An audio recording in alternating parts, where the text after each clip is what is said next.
Hi everyone, Alex here. Welcome to the fourth episode of the Walls.io Partner Talks, a series of interviews with experts from our partner network. And joining me today is Katie Golland, a product marketing leader from Swoogo, our long-term partner and a leading event management platform. Hi Katie, thank you so much for being here today. Hi, Alex. Thanks so much for having me. I'm very excited to be here. Very excited for our today's discussion too.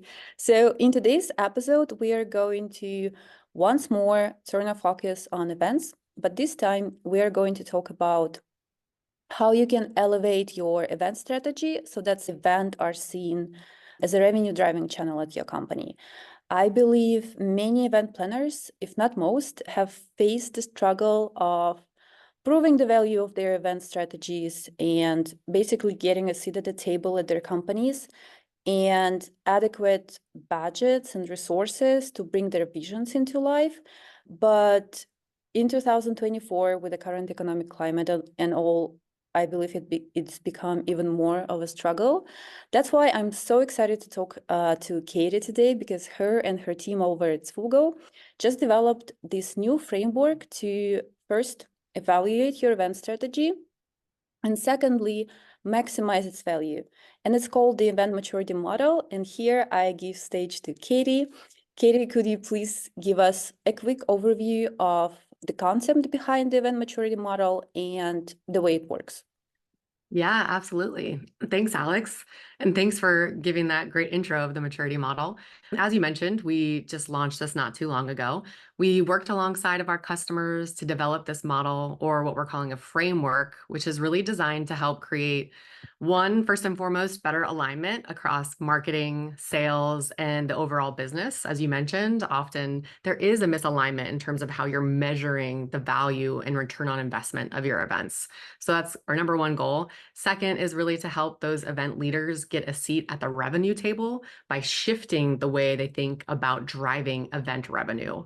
And then third is really to help uncover opportunities to help strengthen and mature their event strategy by having a roadmap to do that.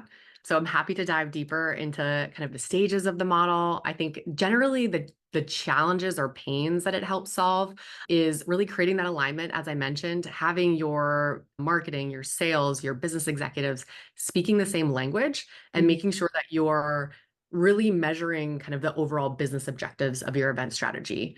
And then also as you scale your events, on the model, we think about ROI being the x-axis and then the number of events on the y-axis. So it's super important to think about as you grow or scale your event strategy, the best way to do that by really collecting the right data and then activating that data in a way that is automated and easy for your team and also helps keep everyone aligned.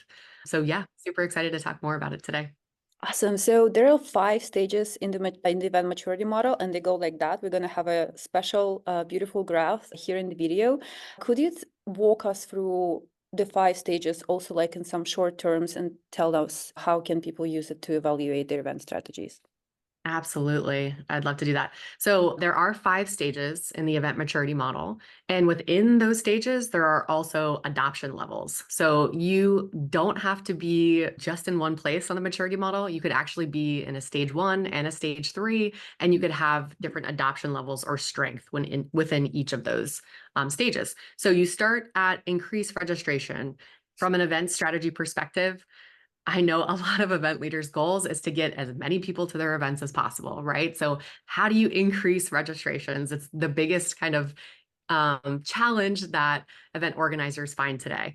And so when you're thinking about increasing registration, there's also an element of personalization in there. How do you make sure that you are personalizing your registration experience to drive registration conversion? So that stage 1 is really talking about that, the tactics and how you drive registrations. As you move to stage 2, you're really using the data that you've captured in your registration experience to power your attendee experience.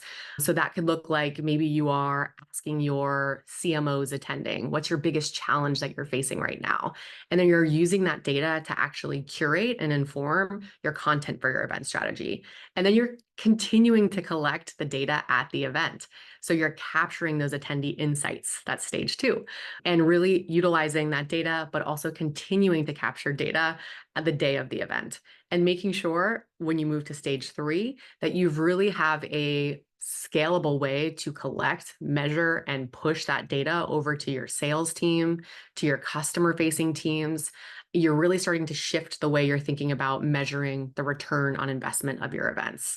And so what I mean by that is in stage 1, where you're hyper focused on increasing registrations or getting those butts in seats, as you move to stage 3, you're thinking about the quality of attendees at your event over the quantity of attendees. Now, don't get me wrong, quantity is always important, but when you move to stage 3 and you're focused on really capturing leads and pipeline from your event, you start to shift the way you're measuring the return on investment to be focused on business metrics.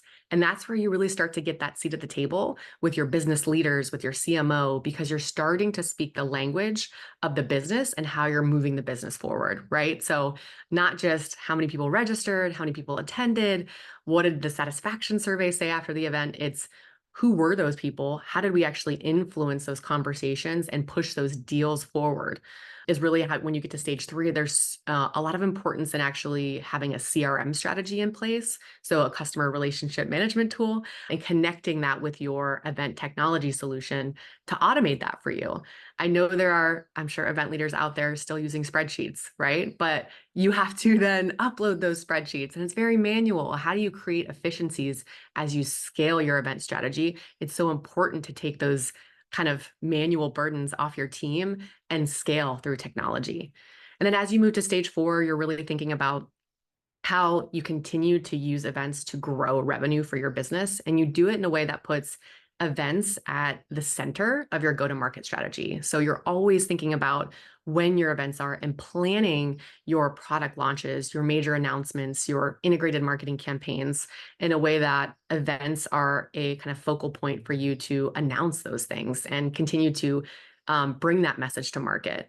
And then stage 5 is about increasing customer lifetime value. So I love to, one of our customers, Josh over at Atlassian, one of the things he's mentioned is you never leave a stage behind when you get to stage 5. And I would very clearly put them in a stage 5. So you're always thinking about increasing registration, getting the quality of registrants, measuring that effectively, and moving your data through your CRM system in a way that integrates to your sales and customer success teams. And then when you get to stage 5, it's really about building that community and being seen as a strategic partner through your events and finding really the ways to continue to elevate that sense of community through your events. So that's really kind of an overview. I know probably a more in-depth overview, but that's really looking at how the model operates. Lovely. So on the first 3 stages, we're basically, correct me if I'm wrong, but I just want to make sure I got this right. On the first 3 stages, we're basically doing some basic steps and aligning the team so everybody's speaking the same language. And then the 4th and the 5th, those are basically the golden stages where you already got some expertise and again, a seat at the table, and you can integrate events into overall strategy of the company, right? So first you have to cover the first 3, and then finally you're at the 4th and 5th. Yeah, exactly. And I think the challenge is not every organization is going to make it to a stage 5, right? And that's why there are really levels within each stage to show you how you can actually kind of move to a mastery of increasing registration by finding more ways to personalize that registration experience and drive the quality of registrations.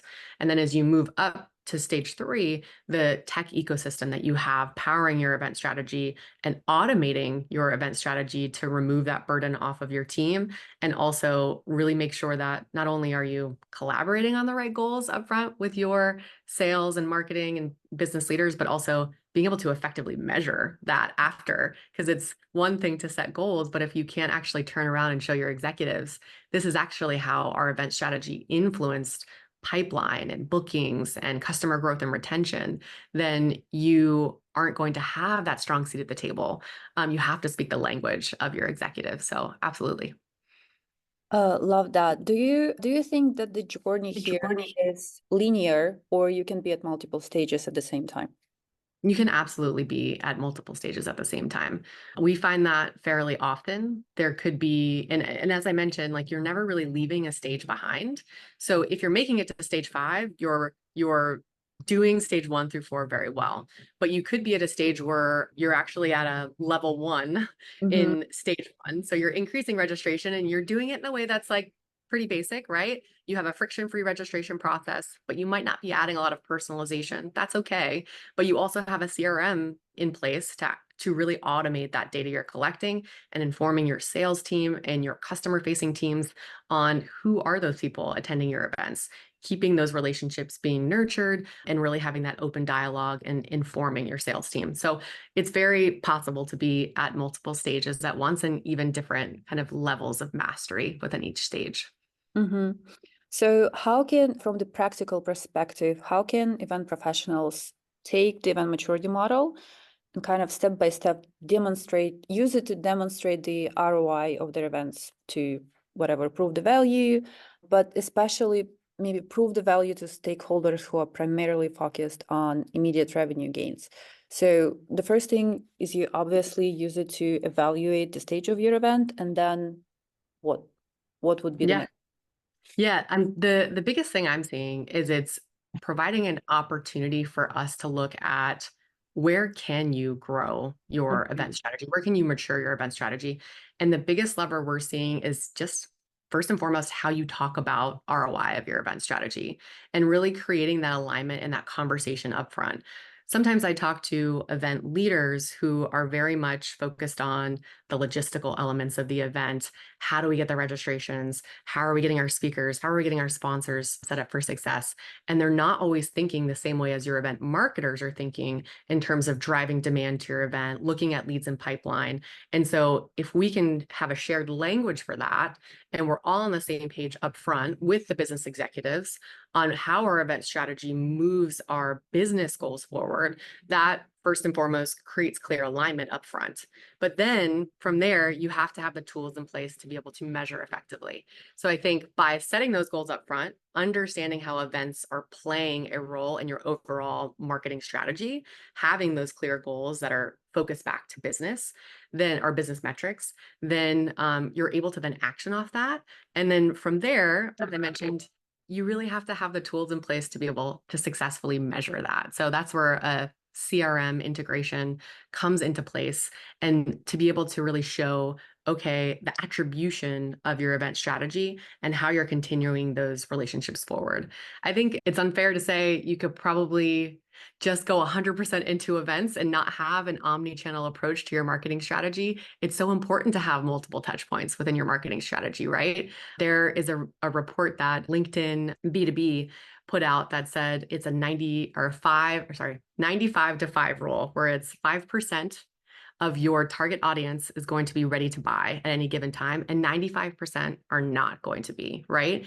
And so you need a different strategy for that 5% that's ready to convert, ready to buy, and that might be more digital, right? Versus that 95% who's not quite ready to buy. You need to nurture those relationships, and events are such a strategic way to get that buyer intent, right? If someone's coming to your event face to face, you're not only understanding that they are invested in learning more about your organization, but you can learn so much through collecting information during registration, but also what you're finding from them at the event, right? Say you incorporate a social wall, right? How are they engaging with your event and continuing that conversation during your event? You're learning all these buying signals from them and continuing that to nurture that relationship. And events are just a great way to foster those relationships and continue to push them forward.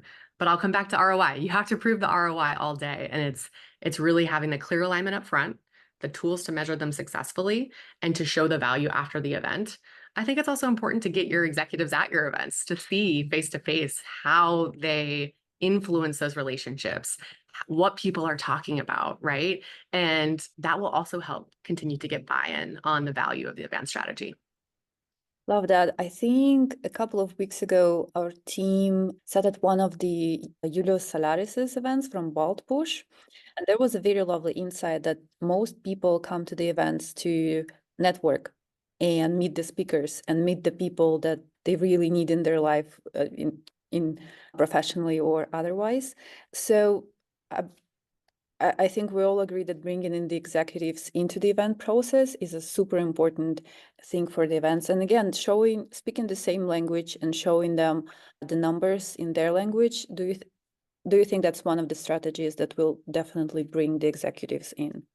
Yeah, 100%. If they, you know, I think one of the organizations I've talked to, they've actually gotten buy-in from executives to decrease the amount of registrations at their event, but have the quality of registrations, right? You're having the executive kind of C-level people at the event, and you're showing those titles. You're showing the value of building those relationships at the executive level versus, hey, we want 1,000 people, and we don't really have that strategic lens of saying these are going to be the C-level people, right? So as you identify your target audience, what the goal is for your event, you're getting the right people to your event, the quality people to your event, you actually have that more leverage to say, hey, because we're focusing on quality, maybe we don't need such a high quantity because the output of this event is really going to drive the right business metrics forward versus, you know, we want kind of everyone to be at our event may not be the right strategy for a mature organization. What stage of, according to the maturity model, would that be when you? At 3. Yeah. Mhm. That'd be about 3 to 4. I think what the shift from 3 to 4 is really 3 is where you're really starting to measure the ROI of your event strategy in a way that drives your business metrics forward. I think the shift to 4 is as you start to think about events as like a pivotal key component of your go-to-market strategy. And I'd love to give you an example of this because my last organization that I came from before coming to Swoogo, called Classy, we had an annual conference called Collaborative. And every year for Collaborative, we'd always say, okay, what product announcements can we talk about up on stage at Collaborative?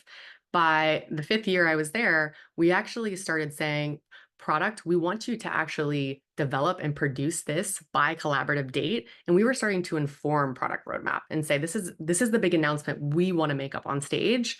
So please help us get there by developing product that will allow us to make this announcement. And so the shift to events being a proactive part of your event strategy and the business aligning on them on your events being a key and pivotal point where you can announce to your customers or prospects innovation, I think is where you kind of make that shift at stage 4. Since we already had a little touch point on the content and engagement, do you think that this transition from one stage to another somehow affects the event content itself? I think that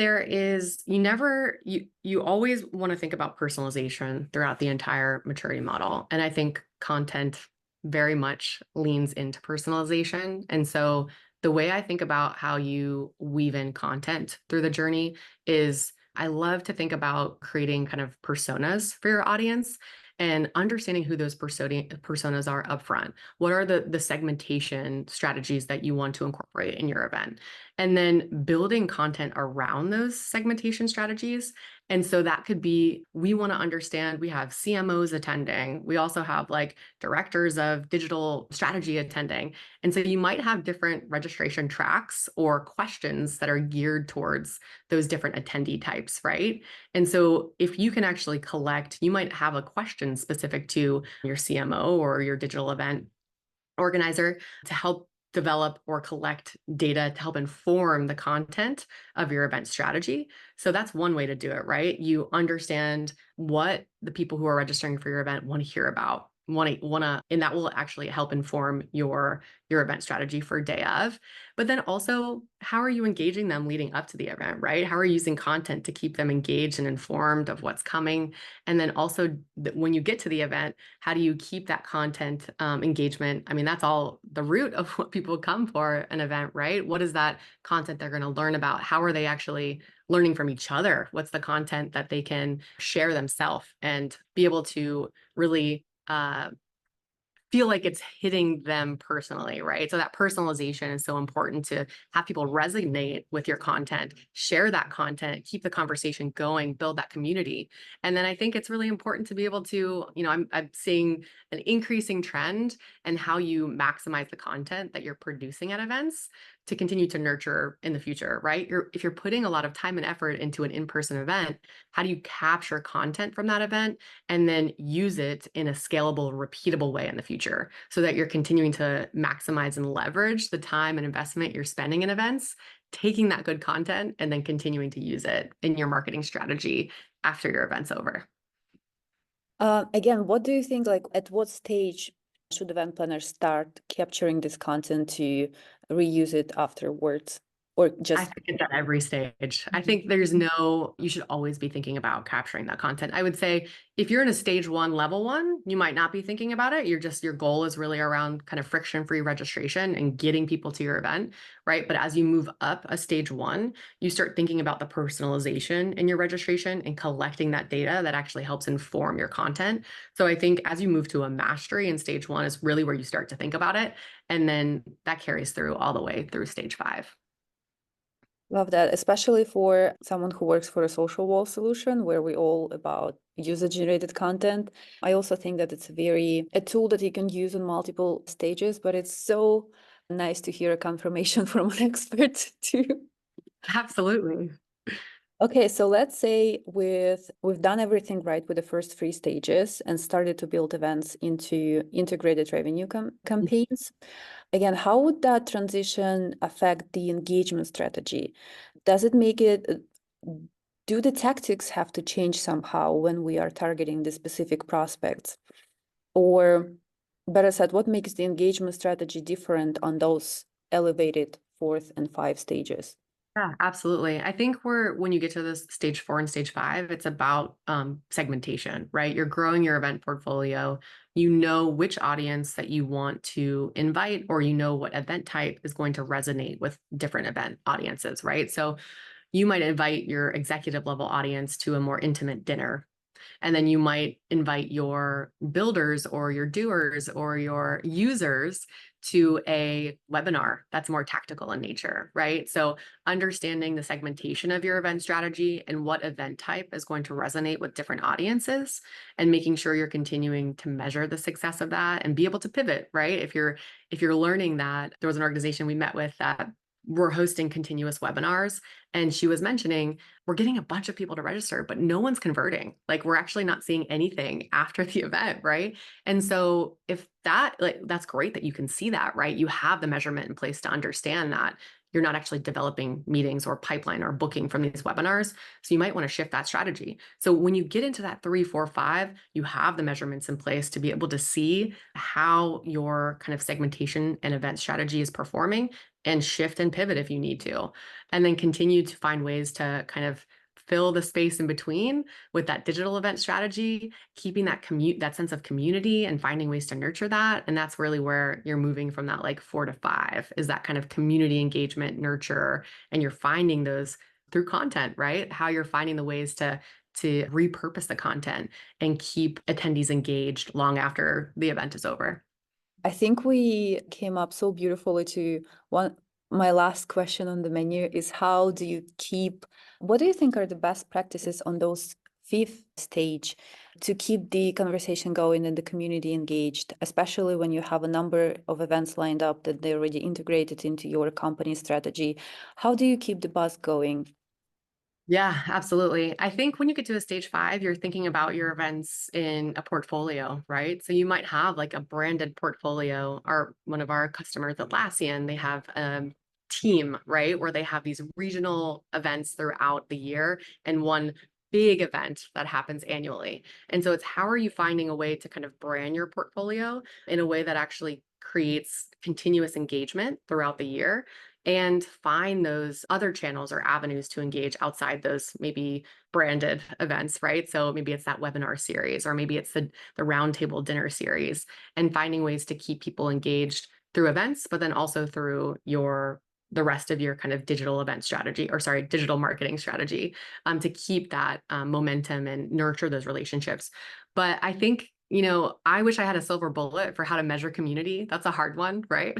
I think when you get to a place where you're at a stage 5 and you're building community, you see it at your events, right? You're really fostering those relationships of people who are coming to engage with each other, engage with you in a way that you're a strategic advisor to them. So when they're at that 5% and they're ready to make that buying decision, you might be the first or second person they call, right? Because you've developed those strategic relationships, you've built that trust, you've built that community. The strategies in between are also, there's events related strategies, non-events related strategies, but I think fostering that sense of community at your events is just so important, and keeping that the ability to kind of like nurture those relationships between those touch points is also so important. Awesome. Thank you so much. I think we've covered most of the questions about the event maturity model. To our dear viewers, if you have more questions about this wonderful framework, feel free to leave them in the comments and we'll let Katie and her team know. We're also going to be leaving links to the maturity model guide. And Katie, am I right? Your team is also developing some kind of to help people elevate their event strategy according to the model? Yeah, absolutely. Thanks, Alex. We're about to launch an event grader, which helps you kind of grade the maturity of your event strategy and then just give you tips and resources on how to continue to move up the maturity model and mature your event strategy overall. So happy to share that when it's ready, and everyone will have access to be able to kind of go through that grader. Love it. So looking forward to it, because the more practical things get, the better, especially in the event space. Thank you so much for a wonderful discussion. Absolutely love the model and the talk that we have today. Once again, feel free to leave your comments down below and follow the links that we have there to make sure that you got the maturity model right. Katie, thank you for a wonderful discussion and see you later. Thanks, Alex. I appreciate the time today.